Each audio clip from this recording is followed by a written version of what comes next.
just want to address, no, because ito po yung parang mainit na issue, no, dun sa 6 billion, no. So, you can quote me on this, no, Attorney Carpio said that the 6 billion is fake and a lie. Okay? Wala siyang ganong pera, okay? You can quote Attorney Carpio on that. It is fake and a blatant lie. Kumbaga sa Tagalog, marites po yun. Ha?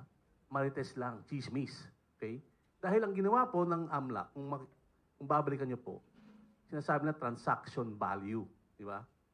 So yung total amount ng mga transaction, inad-add nila. No? Nagdag, withdrawal, deposit, running balance. Para po ma-explain ko po mabuti, meron po akong sample dito. Okay? Di ba? Sa bank account niyo po, di ba? Sa libreta, passbook, meron pong entrada dyan, di ba? Una, yung credit or deposit, di ba? Tapos pangalawang entrada, merong debit o withdrawal. Okay? Tapos pangatlong entrada, merong balance, running balance. Okay?